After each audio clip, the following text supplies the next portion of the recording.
Bonjour à tous, c'est Progs et aujourd'hui on se retrouve pour s'entraîner au Python, pour faire des révisions, pour revoir les bases en fait tout simplement. Et du coup pour ça on va utiliser Replit, donc c'est super facile d'accès. Vous pouvez y aller, c'est sur un site web et ça permet du coup de lancer du Python et beaucoup d'autres langages d'ailleurs, il y a du C++, il y a du Java et plein d'autres trucs.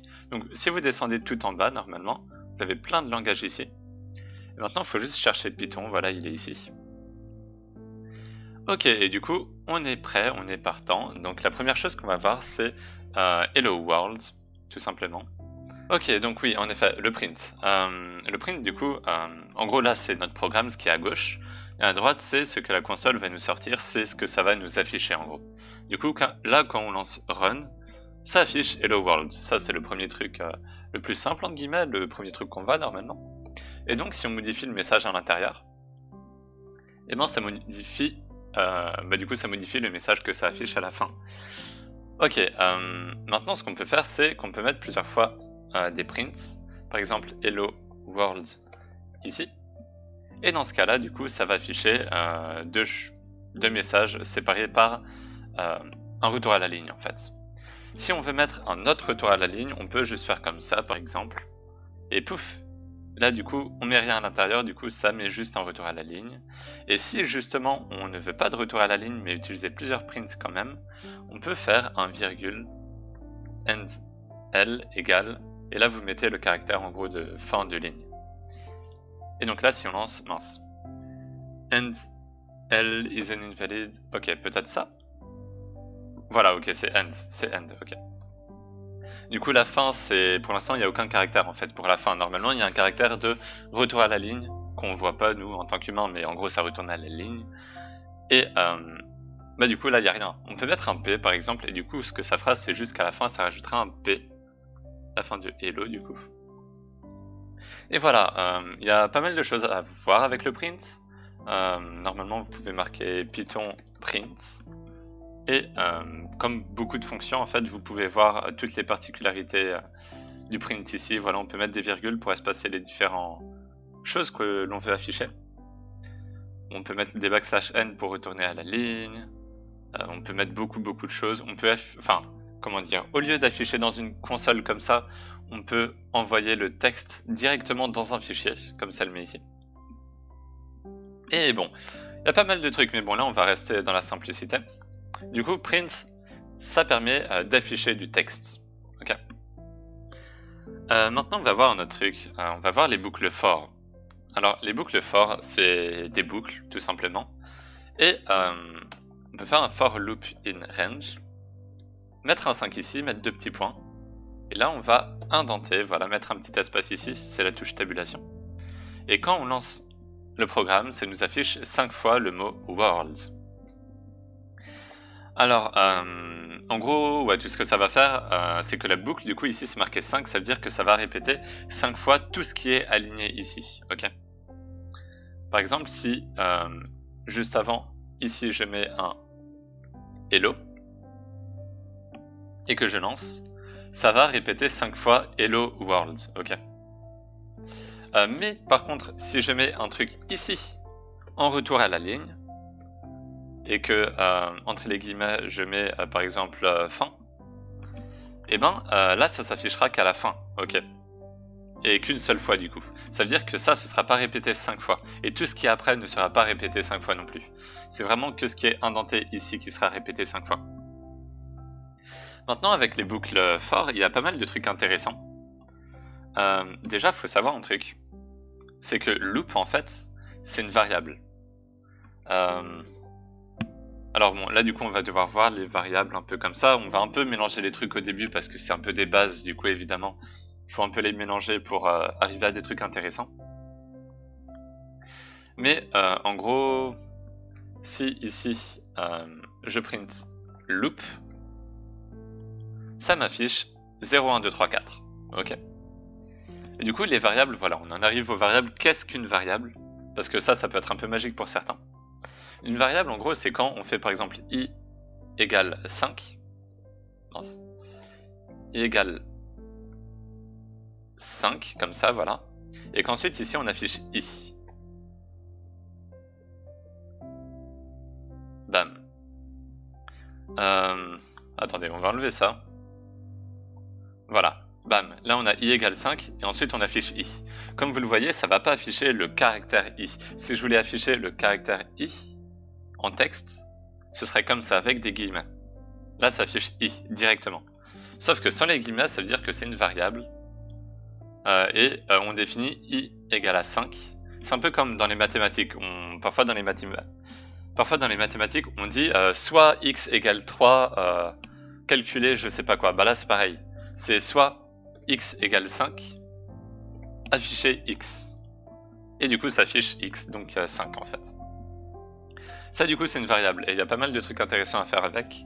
Et du coup, par exemple, on peut ajouter à ces variables. Là, je vais ajouter 3 à ma variable déjà existante. Le plus égal, ça rajoute au truc déjà existant. Si je fais juste un égal, bah du coup le 5 il va totalement être effacé, ça va juste faire x égale 3 et ça va afficher 3.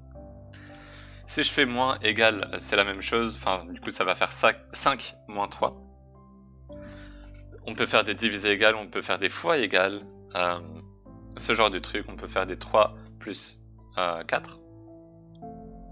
On peut mettre une variable y qui est égale à 2, et dans ce cas-là on peut faire par exemple x fois y plus x.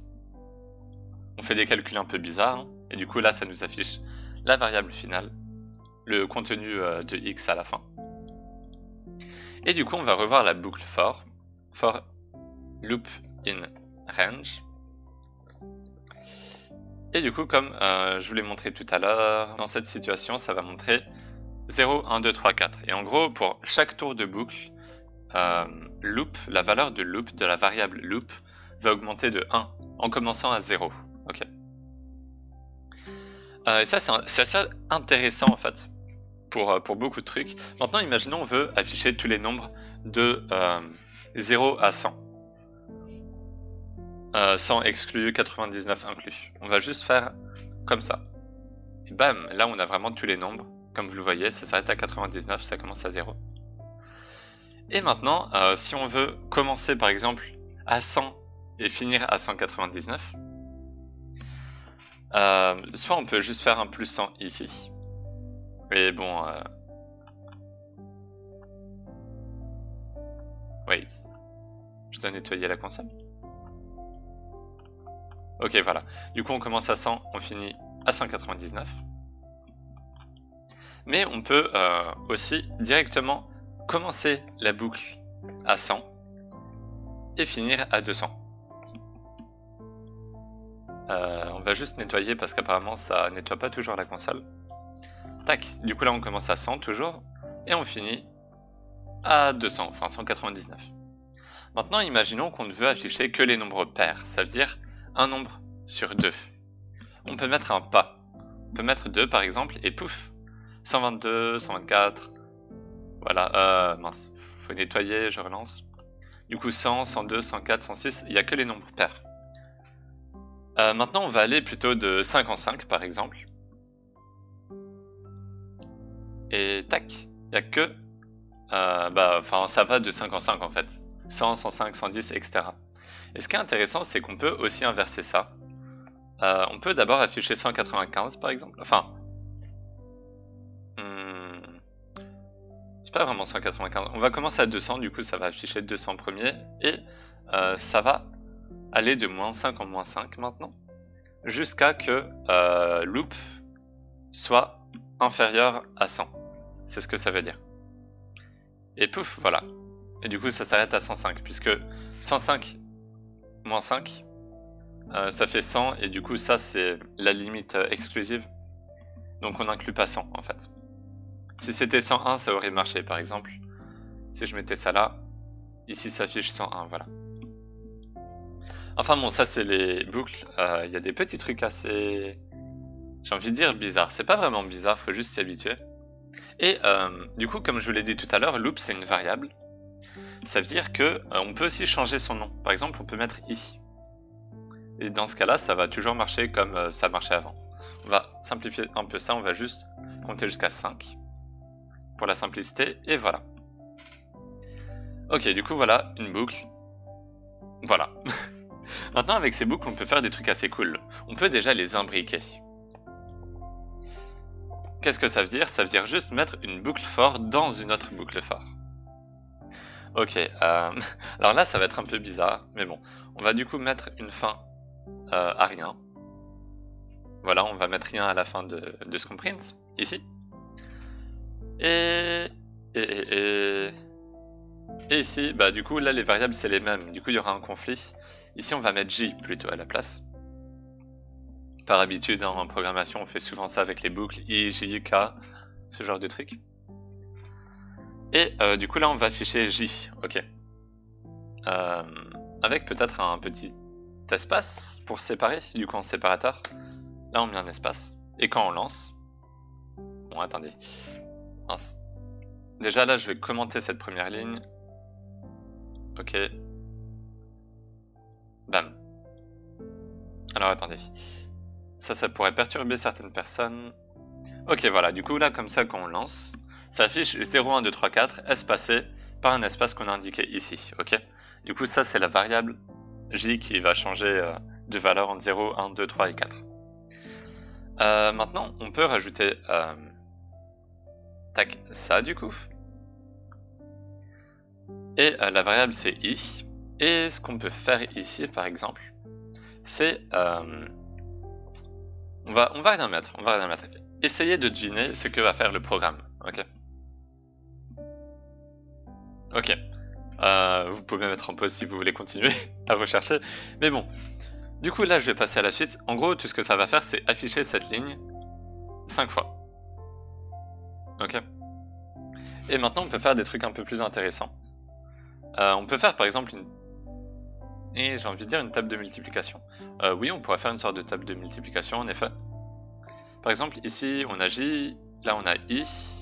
Du coup, ce qu'on pourrait faire, c'est J fois I. Bam, on lance. Sur les côtés, il n'y a que des 0, puisqu'on commence à 0, encore une fois. Ensuite, 1, 2, 3, 4, 2, 4, 6, 8, 3, 6, 9, 12, 4, 8, 12, 16. Et du coup, quand on regarde, 4 fois 4, ça fait bien 16. 3 fois 3, ça fait bien 9. 3 fois 4, 12. C'est juste une table de multiplication. Du coup, si on veut vraiment faire propre, on peut même commencer à 1 et finir à 10, par exemple. Un stack. Et du coup, là, bam, on commence à 1. Et du coup, on finit à 9 ici, puisque le 10 est exclusif, on l'utilise pas. Et bon là, les espaces, comme vous le voyez, c'est pas très propre, il n'y a pas tout qui est aligné. Du coup, normalement, en programmation, dans beaucoup de langages, il y a le \t qui marche. C'est un caractère spécial qui veut dire tabulation. Une tabulation... Attends, est-ce que ça... Ouais, non, je peux pas... Tabulation ici. Du coup, \t, bam. Et voilà, tout est aligné, tout est parfait. On a notre table de multiplication assez propre. Ce qui est vraiment important avec les for, c'est déjà essayer de comprendre qu'on peut les imbriquer, parce que pour certaines personnes, c'est pas facile au début, mais c'est vraiment très fort des boucles imbriquées, comme ça, les unes dans les autres. Et quoi donc? Et un autre truc aussi à bien assimiler, c'est la différence en fait d'indentation ici. Ça, c'est exécuté que par la boucle d'avant, que par celle-ci. Et du coup, comme tout ça c'est aligné, c'est à l'intérieur de cette boucle. Et si ici, à la fin, je rajoute un fin ici, ça s'exécutera qu'une seule fois. Ok, ça c'est assez important et il faut assez le retenir. Parce que tout ce qui est indentation, on va le retrouver avec d'autres choses, hein, d'autres fonctions, on peut dire, d'autres mots-clés, par exemple les conditions en fait. Imaginons, on va reprendre notre boucle, for i in range qui va jusqu'à 10. On peut, du coup par exemple, on peut déjà afficher tous les nombres, de 0 à 9 inclus. Mais on peut décider d'inclure que les nombres qui sont inférieurs à 5. Oui, du coup, ça veut dire qu'on tourne un peu dans le vent. Ici, on pourrait juste arrêter à 5, mais on va utiliser un if pour le moment. Ok, le but, c'est d'apprendre ce que c'est un if. Du coup, voilà. Du coup, si i est inférieur à 5, on l'affiche. Du coup, 0, 1, 2, 3, 4.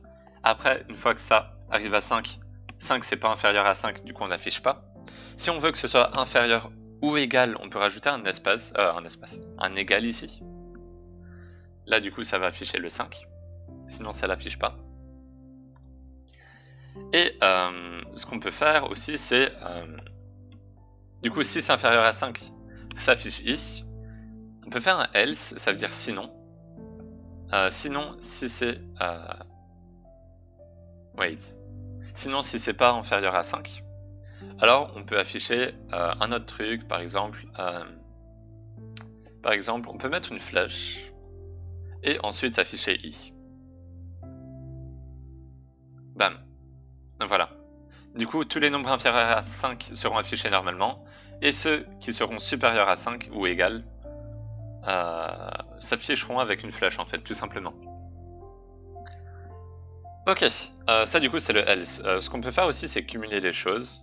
Par exemple, on peut faire si i égale 7, si i c'est égal à 7, alors dans ce cas-là on va afficher c'est le nombre maudit, un truc comme ça. Et du coup là, une fois que ça arrivera à 7, ça va pas afficher 7, puisque ça va pas aller dans des prints où on affiche i, ça va aller dans ce print là, puisque cette condition est vraie. Et du coup ça va afficher que c'est le nombre maudit. Et du coup elif en fait c'est l'équivalent d'un else if, un truc comme ça. Sauf que ce qui est cool c'est que c'est qu'on peut cumuler avec un autre else ici. En gros ce que ça fait c'est ça va lancer 10 fois ce qu'il y a à l'intérieur de la boucle, fort. Si i est inférieur à 5 ça affiche i. Sinon si ça c'est pas vrai, alors si i est égal à 7 ça va afficher c'est le nombre maudit. Et sinon si tous les trucs d'avant ne sont pas vrais, alors on va afficher le nombre avec une flèche. Maintenant un petit truc, du coup il y a tous les opérateurs de comparaison en fait qui sont assez importants. Comme vous le voyez ici, on teste si i est égal à 7 ou non. Et comme vous le voyez, il y a deux égales. Ça c'est pour bien faire la distinction entre du coup, comment dire, l'opérateur qui compare deux valeurs pour voir si i est égal à 7 ou non, et l'opérateur qui assigne, par exemple k égale 3 ou 5, k égale 5, là ça va assigner, ok, k va changer de valeur, alors que si on met 2 égales, pourquoi un point virgule d'ailleurs, alors que si on met un double égal, ça va juste renvoyer si c'est vrai ou faux en fait. Ça du coup c'est les booléans, on appelle ça des booléans, en Java c'est des booléans, en C++ c'est des bools, on sait aussi. Mais bon, dans Python c'est implicite. Ça veut juste dire que c'est une valeur qui peut soit être vraie, soit être fausse. Et ça du coup on peut le sauvegarder entre guillemets. Qu'est-ce que ça veut dire? Ça veut dire, ici on a une variable b, et on va lui donner la valeur vraie par exemple. En Python vrai, tac c'est comme ça avec une majuscule au début. Et false c'est pareil, avec une majuscule au début. Et du coup là ce qu'on peut faire c'est, si b est vrai, alors on affiche b est vrai. Tac. Et du coup b est vrai. Sinon, tac, b est faux. Voilà, du coup là b est vrai, si on passe à false, b va être faux. Maintenant on peut faire un truc, par exemple, on peut mettre un nombre très grand, et on peut quoi? On peut regarder si c'est un nombre pair ou pas. Alors ça, ce serait découvrir un nouvel opérateur. Alors, du coup les opérateurs, vous avez par exemple... ok, on va mettre x égale 4. On va mettre y égale 2. On peut faire plusieurs opérations avec ces nombres. Par exemple, on peut avoir p égale x fois y. On peut avoir x plus y moins y divisé par y et modulo par y, comme ça veut dire en gros que c'est le reste de la division euclidienne. Donc là par exemple dans ce cas là, 4 divisé par 2, il y a un reste de 0. Et par exemple, 4 divisé par 3, il y a un reste de 1, puisqu'on peut enlever qu'une fois 3. Et d'ailleurs, oui, on peut faire ça, et du coup, au lieu de mettre directement si P, du coup le modulo, est égal à 1, alors, tac tac tac, P est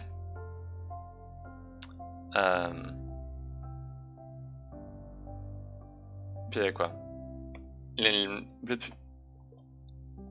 y a un reste, on peut mettre.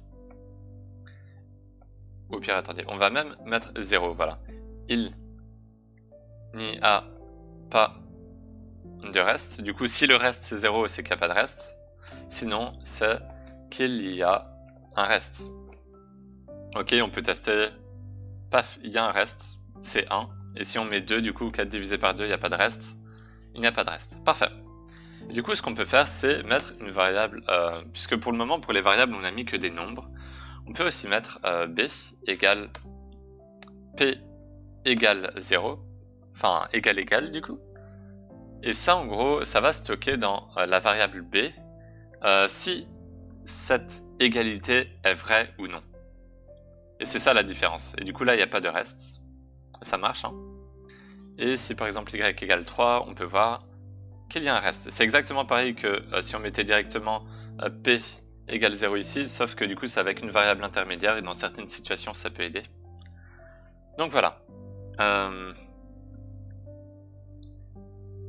Ok, d'ailleurs, normalement, il y a beaucoup d'opérations, hein. Vous pouvez aller les voir. Tout à l'heure, je vous ai dit aussi que on pouvait faire x plus égale y, par exemple. On peut aussi faire modulo égale y, normalement. Du coup, dans ce cas-là, on peut comparer avec x, ici. Voilà. Et du coup, si on met 2... Voilà, et en gros, là, l'opération que ça va faire, c'est juste x égale x modulo y. C'est exactement la même chose. Faut juste pas trop s'embrouiller. C'est pas grave si vous retenez pas tout ça tant que vous savez faire le truc à la fin. Ce qui compte, c'est le résultat, c'est pas trop ce qu'il y a à l'intérieur, à part s'il y a des problèmes à la fin. Comme des problèmes de performance et tout, mais du coup, normalement, vous vous en foutez. Surtout pour un truc comme ça. C'est juste plus rapide, en fait, à lire. Et à écrire et tout ça, en fait. Et du coup, on utilise moins la variable x. Sinon, tout à l'heure, du coup, je vous ai parlé des boucles for. Ok. On va revenir là-dessus. Une boucle for. Ça ressemble à ça, et du coup, on peut afficher i. Et ça va afficher 0, 1, 2, 3. Il faut savoir qu'une boucle for, du coup, on peut commencer par exemple à 2, 4, enfin jusqu'à 10. On commence à 2, on finit à 10 exclu, et on a un pas de 2. Ça va afficher ça. Ce qu'on peut faire, c'est remplacer cette boucle par une boucle while. Alors les boucles while, c'est un peu pareil. On va juste mettre du coup une fin comme ça, avec un espace, ou même une tabulation. Et ici, on va juste faire un retour à la ligne. Et maintenant, du coup, en gros, c'est pour mieux comparer. Et du coup, maintenant, on peut mettre une boucle while. On peut faire i égale 2. Tant que i est inférieur à 10. Alors, i plus égale 2. Print i. Du coup, essayez de deviner ce que ce programme va faire. Réfléchissez-y un peu, mettez en pause si vous voulez. Mais en gros, ça va juste afficher la même chose. 2 fois du coup, puisque cette boucle for, elle est équivalente à cette boucle while. La seule différence en gros, c'est que ici, on définit explicitement la variable. Ok. On dit que i commence à 2. Ici, on dit que la boucle, enfin en gros que ça continue de boucler tant que i est inférieur à 10, strictement inférieur du coup comme ici. Et ici du coup, à chaque fin de boucle, on ajoute à i 2, comme ici en fait. Sauf que là c'est implicite. Maintenant, normalement du coup, c'est mieux d'utiliser une boucle for puisque dans cette situation, la boucle for elle est plus courte. Mais dans certaines situations, ça peut être pratique. Par exemple, j'ai pas d'exemple en tête, mais je suis sûr que je peux en trouver un. Imaginons qu'on a une variable k, ici on va changer de variable pour que ce soit plus pratique, plus explicite dans notre tête. Imaginons que k est égal à 50. On peut dire tant que k est supérieur à 10, alors ça va boucler, ok? Et du coup, là on va afficher k, et à la fin on va faire une opération. On va dire que k c'est égal à k sur 2 par exemple? Oui, à k sur 2. Comme ça on n'utilise pas un pas normal en fait. Du coup on peut aussi remplacer ça juste par ça. En gros on divise k à chaque fois. Si on lance print i, bon là du coup ça affiche i. Normalement c'est même pas censé marcher ça. Oubliez, du coup là il y a k, ok, il n'y a pas i. I n'existe pas donc ça sert à rien. Du coup là on affiche k. Et du coup à chaque fois k est divisé par 2. Du coup là c'est 50, là c'est 25, là c'est 12,5. Et ensuite normalement c'est, si je ne me trompe pas, 6,75. Ça doit être ça. Non, attends. Non, c'est 6,25. 6,25. 6,25. Ok, du coup 6,25 c'est inférieur à 10. Du coup ça veut dire qu'on arrête la boucle. Et ça arrive à la fin. Ça c'est le genre de truc qu'on pourrait pas faire avec la boucle for. Puisque ici on met juste un pas en fait. Ça fait plus égal ou moins égal. Enfin, vous comprenez, on ajoute juste à i cette valeur là en fait à chaque fois. Ici du coup on peut diviser. Et du coup on peut faire plein d'autres opérations comme ça. Et c'est dans ce cas là que la boucle while est intéressante. Ok. Du coup il y a... Enfin, franchement, quand vous aurez besoin de la boucle while, vous le saurez. Parce que vous verrez que c'est assez galère de faire des choses avec la boucle for dans certaines situations. Et voilà. Du coup, vous vous rendez compte qu'à chaque fois qu'on met des deux petits points aussi, on a besoin d'indenter. C'est pareil avec le if. If quelque chose, if 10 égale 10 par exemple, ce sera toujours vrai, c'est pas grave. Alors ici on peut mettre des trucs, c'est toujours indenté. Ça c'est important, l'indentation. Vous pouvez juste mettre des espaces aussi, ça marche aussi. Et sinon justement en parlant des if, on peut aussi parler d'autres choses. Du coup tout à l'heure j'ai parlé par exemple de... On a x égale quelque chose, y égale quelque chose, on peut faire x plus égal, ou alors z égale x plus y moins y, etc. On peut mettre beaucoup de trucs. Mais il y a aussi des opérateurs pour les booléennes, c'est-à-dire pour les valeurs qui sont soit vraies soit fausses. Imaginons qu'on a x qui est vrai, on a y qui est faux.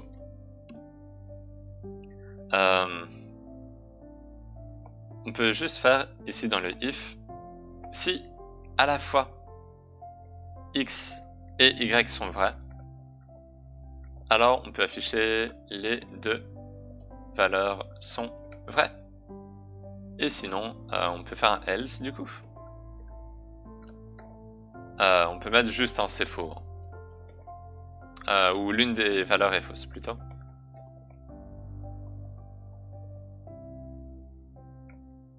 Voilà. Du coup là ce que ça va faire avec le end, ça va... comment dire? En gros si les deux valeurs sont vraies ça va passer là-dedans, sinon si l'une au moins est fausse, voilà, au moins, on va rajouter le au moins, et bien ça passe là-dedans. Et là du coup comme on a y qui est en false, les deux conditions ne sont pas remplies en fait. Voilà, si les deux conditions sont remplies, ça va passer là-dedans, ça va être true, sinon ça va être faux. Ça c'est le end. Après il y a aussi le... Enfin du coup si on met un true ici, les deux sont vrais. Du coup, les deux valeurs sont vraies. Si on met false ici, voilà, l'une des deux valeurs au moins est fausse. Pareil si on met les deux... Enfin bref, vous avez compris. Et maintenant il y a le or, c'est si l'une des deux valeurs est vraie, alors le retour va être vrai. Voilà, je vais pas modifier le texte à chaque fois, donc je vais juste mettre ça comme ça. Si l'une des deux valeurs est vraie, alors ça va être vrai. Si les deux valeurs sont vraies, ça va être vrai. Si les deux valeurs sont fausses, ça va être faux. Et bon, à mon avis, vous avez compris le truc. Et normalement, justement, il y a une table comme ça. Attendez, il faut juste que je retrouve table. Truth table. Ok. Ok, voilà, c'est ça. Voilà, ça c'est la table de vérité. Bon, là c'est avec des zéros. Ok, oui, du coup. 0 c'est faux et 1 c'est vrai. Du coup, avec le et, si les deux sont vrais, alors c'est vrai. Sinon, dans les autres situations, si au moins l'un est faux, donc 0, ça devient 0.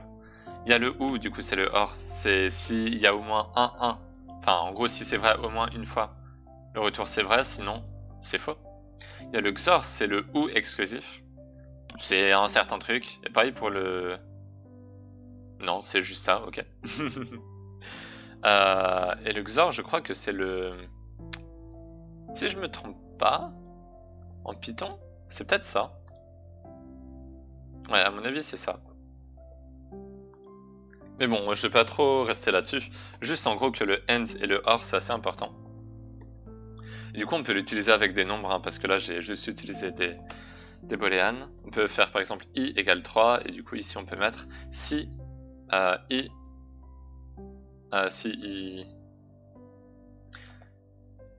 si i est un multiple de 2, donc s'il est pair. En gros, si le reste de la division euclidienne par 2 c'est 0, donc si i est pair, alors ça va afficher true, et une autre condition, et si i est supérieur à 5. 5, voilà. Du coup là, la condition, pour que ça affiche vrai, ah mince, du coup j'ai mis deux asperluettes, on peut mettre un AND, c'est la même chose. Je sais pas si en Python ça marche, mais dans beaucoup de langages il y a deux asperluettes. Mais bref, voilà, la condition qui doit être remplie, c'est que i doit être pair et que i doit être plus grand que 5. Du coup, si je lance, ça va être faux. Si je mets 2 c'est pair, c'est faux quand même parce que i n'est pas plus grand que 5. Si je mets 6 par contre, 6 c'est plus grand que 5, et c'est pair, donc ça va afficher vrai. Si je mets 7, c'est pas pair, du coup ça va être faux. Enfin bon, vous avez compris le truc. Et maintenant on peut mettre un OR, et dans ce cas-là, si i est égal à 3, les deux conditions vont être fausses, donc c'est faux. Si c'est égal à 2, l'une des conditions va être remplie, puisque i est pair, et du coup ça va afficher vrai. Si c'est 7, alors l'autre condition va être remplie, puisque i est plus grand que 5, du coup ça va afficher true. Enfin bon, vous avez compris, j'espère en tout cas, et d'ailleurs avec ça, il y a aussi le not, un dernier truc important. Je vais juste regarder, est-ce que ça passe aussi? Ok, non, ça marche pas en Python. Ok, et du coup, oui, il y a le not, je disais. En gros, ça, c'est si i est pair. Si i est pair, ça affiche vrai. Sinon, ça affiche faux. Et si on veut inverser cette condition, bon, soit déjà on met le point d'exclamation égal. Du coup, ça, en gros, c'est si c'est différent. Mais si vous avez une... imaginons ici, vous avez une variable qui stocke tout ça. Vous pouvez juste mettre un if not. Et là, en fait, ça va inverser la condition. Donc si c'est vrai de base, ça va devenir faux, et si c'est faux, ça va devenir vrai. Donc là, i est pair, du coup b est vrai, et du coup not b c'est faux, du coup ça affiche false. Et du coup on peut directement, on n'est pas obligé de faire une variable, hein, mais du coup on peut aussi mettre ça là-dedans, ça marche aussi. Et si on essaye avec sat, paf, ce sera vrai du coup. Et du coup, oui, il y a beaucoup d'opérateurs de comparaison aussi. Ici, on peut tester si i est strictement inférieur à 10, par exemple. On peut tester si i est inférieur ou égal à 10, si i est plus grand, strictement supérieur à 10, si i est supérieur ou égal à 10, si i est égal à 10. On peut tester si i est différent de 10, du coup aussi. Et comme ça, j'ai pas d'autres trucs en tête pour les nombres. Du coup, voilà. Du coup, en parlant de nombres, il n'y a pas que les nombres non plus comme variables. Du coup, on a parlé de quoi? On a parlé des nombres, on a parlé des booléennes. Il nous reste les nombres à virgule. Donc, il faut juste savoir qu'on peut avoir des nombres à virgule, il faut juste mettre un point 0. Et en gros, la différence... vous la verrez dans certaines, dans certaines situations. C'est juste, en gros, là, vous pouvez faire des calculs aussi avec des nombres à virgule, c'est cool. Un autre truc, c'est les chaînes de caractères. Pour l'instant, on affiche, par exemple, juste true ou false. On affiche directement les chaînes de caractères ici. Ha ha ha. Bonjour. On va mettre bonjour. On va mettre mieux, on va mettre abonnez-vous. Et mettez un j'aime si cette vidéo vous est utile. Du coup là on a une chaîne de caractères comme ça, on l'affiche, ok c'est cool. Sauf que maintenant on peut mettre une variable par exemple qui s'appelle str, on peut juste mettre s si vous voulez. Juste les noms de variables ne doivent pas commencer par des caractères chelous, par exemple des points d'exclamation, des trucs chelous, enfin vous voyez ce que c'est, des points. Ça doit commencer par une lettre. Et ça peut pas commencer par un nombre, mais ça peut contenir des nombres, des chiffres, à la fin par exemple ou au milieu. Et du coup là j'étais en train de dire que on peut mettre une variable qui est égale à une chaîne de caractères, par exemple hola people. Et du coup on peut mettre str ici, et du coup là ça va pas afficher str, ça va afficher hola. C'est pareil que tout à l'heure, sauf que tout à l'heure c'était un nombre, là c'est une chaîne de caractères. La différence, c'est qu'on peut avoir une chaîne de caractères par exemple, qui contient 9, ok, sauf que c'est une chaîne de caractères. Du coup là on va afficher 9 aussi. Mais c'est pas un nombre, c'est une chaîne de caractères. La différence, c'est que, imaginons ici j'ai une autre chaîne de caractères qui contient 4 à l'intérieur. Pas le nombre, mais le caractère 4, le chiffre 4. Bon là, on affiche toujours 9. Mais si on affiche str plus str2, qu'est-ce que ça affiche? À vous de me le dire. Ok, je vais vous donner la réponse. Et en fait, toute votre enfance, on vous a menti. 9 plus 4, ça fait pas 13, ça fait 94. Parce qu'en fait là, du coup c'est des chaînes de caractères. Et du coup le plus, c'est pour concaténer les chaînes de caractères. En gros concaténer ça veut juste dire qu'on prend les deux chaînes de caractères et on les met à la suite. Si ici je mets blabla, et qu'ici je mets hoho, et qu'on met un plus, ça va juste mettre les deux chaînes de caractères à la suite. Et c'est pour ça que c'est assez important. C'est par exemple si ici je mets un 9, si je mets un 4, là ça va afficher 13. Si ici je enlève les guillemets et qu'ici aussi, là ça va afficher 13 aussi. Mais si je mets du coup les guillemets, ça va être différent. C'est des types différents. Et d'ailleurs, si vous vous posez la question, si je mets des guillemets qu'à un seul des trucs, eh ben, ça met que ça peut pas additionner. Parce que il n'y a pas d'opérateur plus qui est défini pour les types nombre en gros et chaîne de caractères. String c'est pour chaîne de caractères, int c'est integer, c'est un nombre. Float c'est un nombre à virgule. Ou double peut-être, enfin bref. Et du coup ça c'est important, les chaînes de caractères c'est assez spécial et ça peut être assez cool. Et du coup il y a beaucoup de trucs qui existent avec ça. Du coup là c'est str2 qu'on a. Si je mets len de str2, ça va faire quoi? Ça va afficher 1, du coup c'est la taille. Si je vais mettre liker, pouf, ça va nous afficher toujours le nombre de caractères qui est contenu dans cette chaîne de caractères. Du coup ça va nous mettre 7, on peut compter 1, L, I, K ça fait 3, E, Z ça fait 5, l'espace c'est un caractère 6, point d'exclamation c'est un autre caractère, ça fait 7. Et du coup il y a beaucoup de trucs avec ça. Si on veut obtenir le deuxième caractère, là on peut mettre 1. Ça peut être assez bizarre, mais en fait on commence à 0. 0 c'est le premier caractère, 1 c'est le deuxième, etc. Un peu comme pour la boucle for tout à l'heure, on commençait à 0. Du coup ça donne le deuxième caractère, c'est I. Si on veut le quatrième, tac, ça nous affiche Z. Si on veut le dixième, à votre avis, qu'est-ce que ça fait? Et voilà, ça dit en gros qu'on a dépassé le tableau. Mais par contre, si on met un indice, un indice négatif, par exemple -1, à votre avis ça fait quoi? Paf, ça commence par la fin. Enfin ça commence par la fin.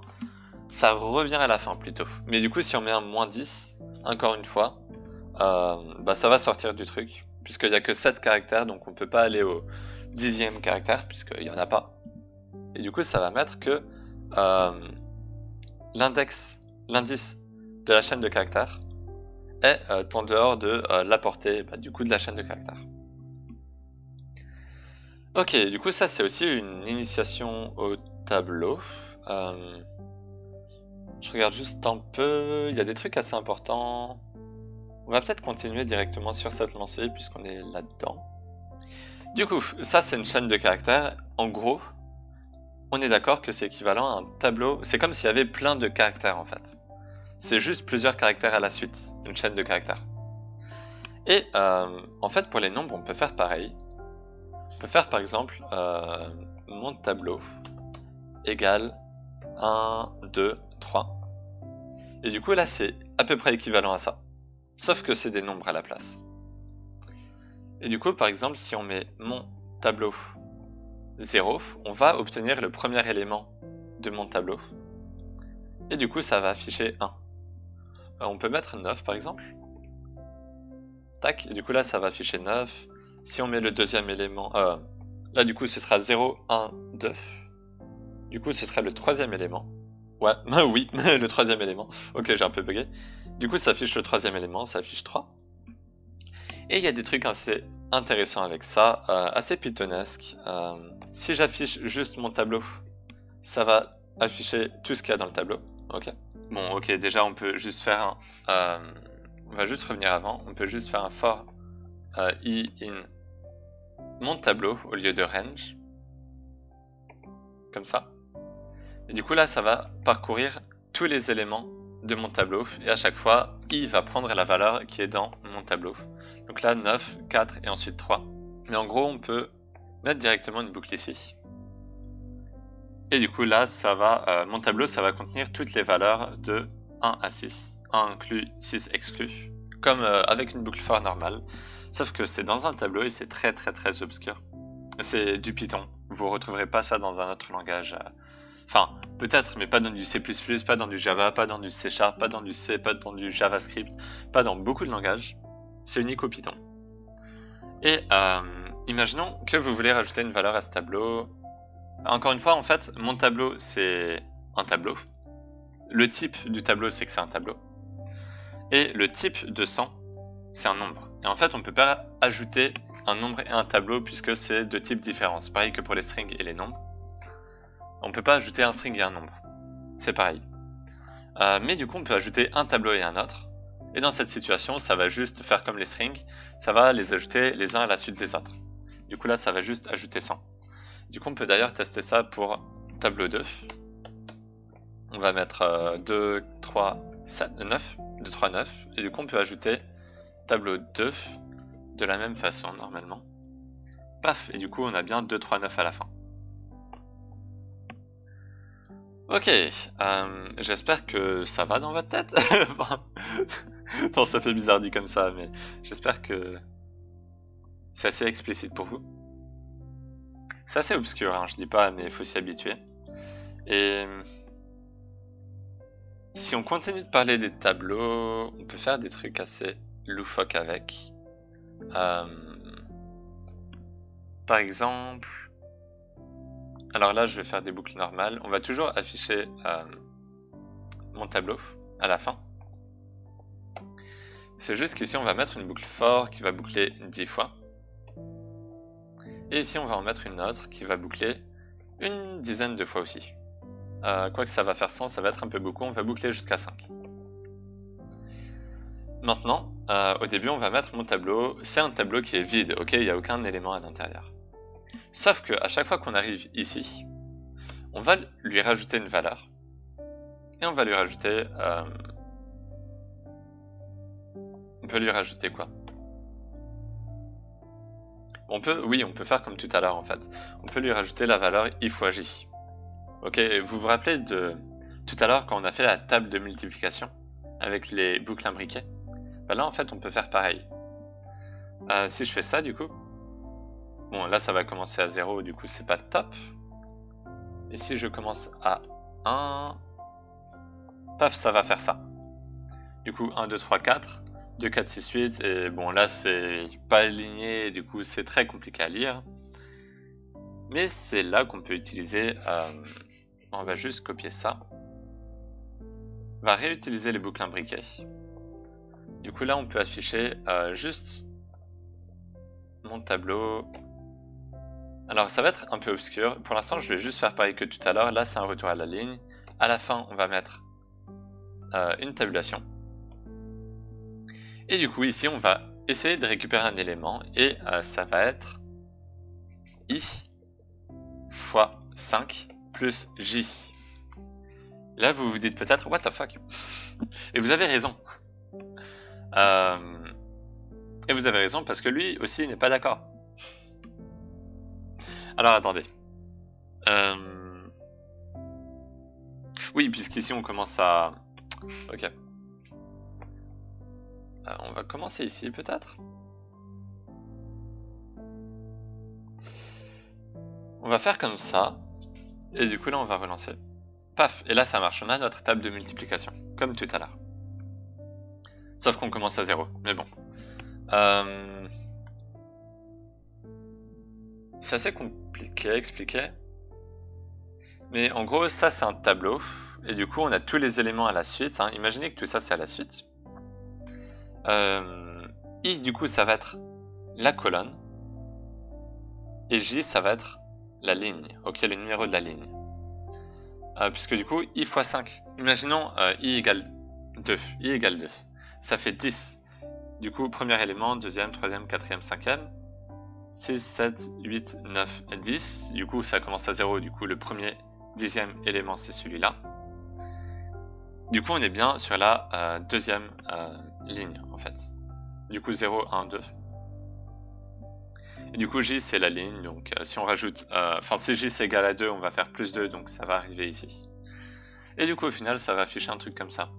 Là, vous vous dites, pourquoi se prendre autant la tête? Vous avez raison, je sais pas trop non plus. Non, en vrai, par exemple, un exemple tout bête, c'est pour Minecraft. Dans Minecraft, il y a des chunks, on appelle ça. En gros, il y a plein de blocs qui sont formés en cubes à peu près. Et bah pour le coup, c'est exactement pareil dans Minecraft. Vous avez un tableau qui contient les blocs. Et pour accéder au cube qui est à x égale 5, y égale 3, z égale 2 par exemple, on fait la même chose, sauf que du coup on a z qui vient en plus. Donc là on a par exemple x5 plus j fois 5 plus k en troisième dimension, et là il faudrait rajouter une boucle. Mais du coup c'est la même chose, et c'est utile dans certaines situations. Donc il faut savoir l'utiliser. Mais bon, après on peut aussi faire plusieurs tableaux en Python. Alors, en Python, multiple array, multidimensional array, voilà. J'ai pas exactement le truc en tête. Ok, c'est à l'intérieur. En gros, dans Python, on peut faire des tableaux qui contiennent des tableaux. Voilà. Et du coup, là, ce qu'on peut faire... Si on veut faire ça de manière pythonesque un peu, enfin un peu plus pythonesque, on va dire, on peut parcourir mon tableau et du coup, I va prendre la valeur de l'un des tableaux qui est à l'intérieur. Et du coup, maintenant, on va parcourir tous les éléments du sous-tableau. Ici, on peut changer le nom de variable, c'est le sous-tableau, voilà. Tac. Et ici, on va afficher la valeur. Et ici, on va revenir à la ligne. Ici, on va mettre une tabulation. Donc, on va enlever ça pour le moment. Et donc là, on a bien 2, 3, 1, 4. Ok. Du coup, on peut faire ça pareil ici. Ici, on peut mettre... On peut mettre quoi? On peut faire mon tableau plus égal un sous-tableau qu'on peut définir ici. Et du coup, le sous-tableau... Bam, on va ajouter I fois J à chaque fois. Et du coup, dans mon tableau... Plus égal ça avec à l'intérieur le sous-tableau à mon avis. Ça doit être comme ça. Et voilà, là ça marche. On va juste enlever les valeurs de base. On va faire ça. Voilà, et du coup là on a à nouveau notre table de multiplication. C'est un peu moins galère. On peut directement mettre le truc de début et de fin ici. Comme on sait utiliser des variables, on peut même mettre une variable start qui est égale à 1, end qui est égal à 10. Et ici remplacer start, end, start, end. Et du coup ça marche. Donc voilà, c'est cool. Et ok, du coup on en a à peu près fini avec les tableaux, je dirais. Maintenant on va voir un truc qui est assez simple et que j'aurais peut-être dû voir avant, mais comme j'ai parlé des strings, je me suis dit autant continuer dans la lancée. Du coup on a input. Du coup je vous ai parlé de plein de choses. Je vous ai parlé des nombres, je vous ai parlé des strings, je vous ai parlé des nombres flottants. Et c'est là que ça va être utile de différencier ces types. En Python, on peut faire un i égale input. Et ici, par exemple, on peut afficher i. Dans ce cas-là, en fait, input, ça va demander à l'utilisateur d'entrer quelque chose. Dans ce cas-là, ce serait une chaîne de caractères. Par exemple, abonne-toi. Bam. Et du coup, à la fin, ça va afficher abonne-toi. On peut faire des trucs avec pour bien différencier les outputs, les sorties. Je vais juste mettre output ici. Et après, on va afficher du coup la sortie. Là, ça commence à être... Oh non, ok. Et là, du coup, je peux rentrer par exemple coucou. Et là, du coup, la sortie, ça va être coucou. Maintenant, un truc assez important, c'est que si du coup ici je rentre 3, là, ça va m'afficher 3. Mais du coup, si par exemple ici je fais j égale input aussi, et qu'à la fin j'affiche i plus j, on se retrouve avec le même problème que tout à l'heure, vous voyez. Et que là je mets 3, là j'ai mis 3, là j'ai mis 4, le résultat ça va mettre 34, puisqu'en fait c'est une chaîne de caractères ici. Si on veut dire, plutôt si on veut expliciter que c'est un nombre, on doit mettre int ici. Int pour integer, encore une fois, qui veut dire nombre. Et ici aussi, on stipule que c'est un nombre, et du coup, 3 plus 4, cette fois-ci, c'est bien égal à 7. Si on veut que ce soit un nombre à virgule, on peut mettre un float, normalement. Et du coup, 3.0, 2.0, ça va afficher 5.0. On peut mettre 1.2 et 9.8. 9.9, ça fait 11 points. Et par contre, si on essaye de rentrer par exemple 2, ça va mettre juste 4. Ok, ça convertit. Mais si on met par exemple une chaîne de caractères, là je pense que ça marche pas. Si on met par exemple coucou, voilà. Là ça dit que ça peut pas convertir coucou en float. Parce que coucou c'est pas un nombre en fait. Du coup on peut pas convertir. C'est pas logique. Ok, du coup là les floats c'est important. Du coup de base c'est un string. On peut convertir en float, on peut convertir en int, en entier. Et on peut... Est-ce qu'on peut convertir en quelque chose d'autre? On peut sûrement, mais faites des recherches, vous trouverez. Ça c'est le plus important. C'est pour ça en gros qu'on met des int input souvent, ici. Si vous n'avez pas compris maintenant, vous comprenez pourquoi. Et du coup, là en gros, ça va juste être des variables. Vous pouvez faire ce que vous voulez après, avec. Vous pouvez mettre des if. Si i est inférieur à 50, alors on affiche, sinon on n'affiche pas. Du coup là, quand on lance... Oui, il n'y a pas le deux petits points, voilà. Quand on lance, si on met 3, ça va... Bon, j n'existe pas, voilà. Du coup, si on met 3, ça va afficher 3. Si on met par exemple 10, ça va rien. Si, ça va l'afficher aussi puisque c'est inférieur à 50. Si on met 1000, ça va pas l'afficher puisque c'est supérieur à 50. Voilà, on en a fini à peu près avec les bases. Maintenant... En vrai, il reste pas mal de trucs. En vrai, il reste 2 trucs encore. J'ai encore 2 trucs à vous dire. Je sais pas du tout depuis combien de temps j'enregistre, mais c'est pas grave. Imaginons que vous avez ici un print. Au pire, attendez, est-ce que je peux pas revenir en arrière? Je suis sûr il y avait un exemple intéressant tout à l'heure. Voilà, avec le tableau, ok. On a tout ça. Ça, en gros, c'est pour obtenir un tableau qui contient des tableaux, en gros, pour la table de multiplication. Ok, je relance le programme pour vous montrer ce que ça fait ça. Ok, et ça, du coup, c'est pour afficher le tableau composé de tableaux, en gros. Ce qu'on peut faire, c'est des fonctions pour faciliter tout ça. Et les fonctions, vous allez comprendre rapidement ce que ça fait, c'est assez utile. On va faire d'abord une fonction afficher tableau. Print, par exemple, c'est une fonction.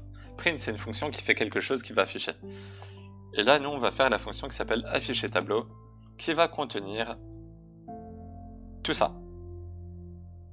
Le problème, c'est que là, comme vous le voyez, sous tableau et tableau, enfin, plutôt sous tableau, ça le définit, mais mon tableau, du coup, c'est pas défini et on sait pas ce que c'est. Du coup, on peut mettre juste un tableau ici. Ça, ce sera une variable. Et ici, du coup, on va parcourir tableau et on va afficher les valeurs à chaque fois. Et du coup, qu'est-ce que ça fait en gros, ça ça fait juste qu'on peut réutiliser cette fonction. Ici, on a juste à afficher, à écrire afficher tableau. Et en passant mon tableau en paramètres. Du coup, mon tableau, ça va devenir tableau ici et ça va exécuter tout le code qu'il y a ici. Du coup, quand on lance, ça va faire la même chose. Le truc qui est assez cool, c'est que du coup, ça aussi, on peut le mettre en fonction. Et on peut l'appeler générer tableau. Générer tableau.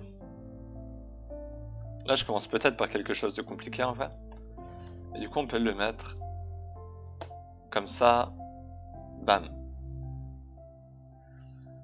Et du coup, là, par contre, la différence, c'est qu'on va vouloir retourner un tableau.